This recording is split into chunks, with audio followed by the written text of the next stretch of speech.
We don't need net neutrality. I mean, after all, the internet was totally fine before we even had net neutrality. Right?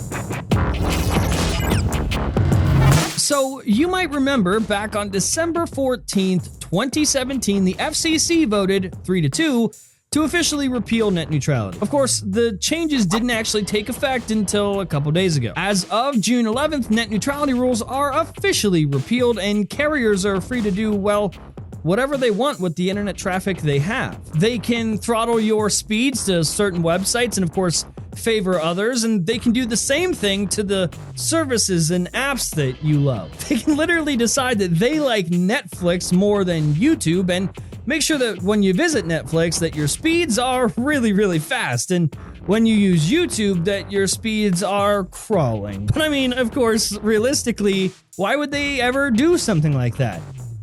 Well, maybe Netflix is paying them a little something extra to make sure Netflix seems way, way faster than other sites. Oh yeah, ISPs can do that now too, accept payments from services from companies and discriminate against others. Now, I've been reporting on net neutrality for years. I've seen every argument against it. America, the free market will decide and competition will thrive. And well, while I typically do lean a little bit more conservative, most of the time it is sure hard to have a free market and competition when millions of Americans only have one ISP in their area. They literally have no other choice. Where they live, there's no such thing as competition. Oh, but then there's my favorite argument, that we didn't have a single issue with the internet before 2014, 2015-ish, when net neutrality was actually put in effect. The internet was fine before net neutrality, they say. Or was it? You see, the US didn't implement net neutrality for fun. We didn't just make this stuff up. We specifically set rules in place to regulate ISPs and carriers because at the time they had really started to take advantage of the situation, which of course was the lack of any sort of regulation. So I'm going to help you out. Here's a list of 6 times, whether you have no idea that these things ever happened, or maybe you're one of those lovely people that conveniently forgot about these things happening so you could argue against net neutrality. 6 times where net neutrality rules were totally violated. Number 6, Comcast blocked BitTorrent. That's right, my friends. In 2005, Comcast, the world's largest ISP, began secretly blocking peer-to-peer technologies that its customers were using over its network. So yeah, if you were using something like BitTorrent, no, that's a no-no. You just didn't know that because it was a secret. Number 5, Verizon blocked pro-choice text messages. Okay, so in 2007, an abortion rights organization was doing a fundraising campaign that took advantage of the supporters' ability to send donations to the organization via text message. Verizon, however, did not allow this. To clarify, Verizon did allow political campaign messages to be sent through its network,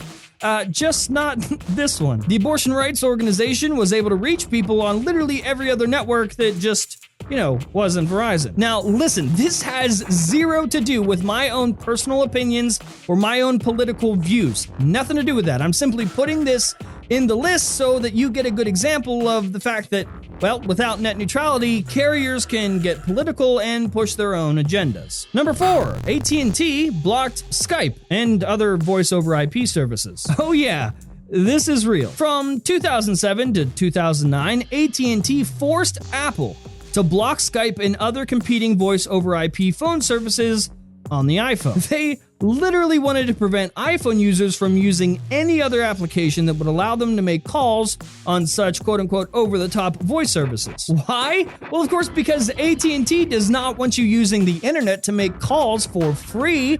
They want you to pay them and only use their network to make calls. And without net neutrality, that's totally acceptable. Number 3, and this is one of my favorites, MetroPCS tried to block all streaming, except from YouTube. Oh no, that's not a thing. That didn't happen. Yep. Sure did. In 2011, MetroPCS announced that they would block all video streaming over its 4G network from literally all sources, except from YouTube. And they took the FCC to court over this exact thing. So for the people out there that totally deny that we would ever be restricted from a certain website, service, or app,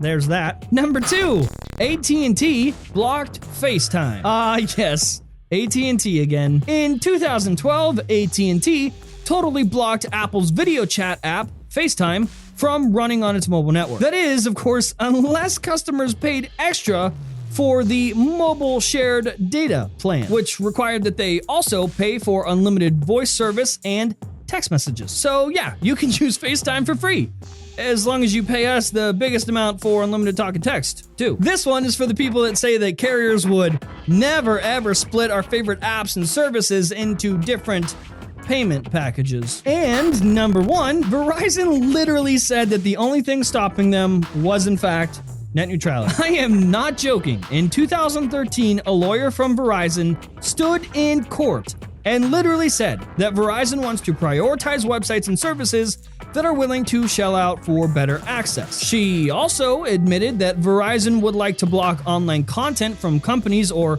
individuals that don't pay Verizon's tolls. So yeah, definitely, for sure, the internet was totally fine before net neutrality. Next time some asshole says that, send them this video.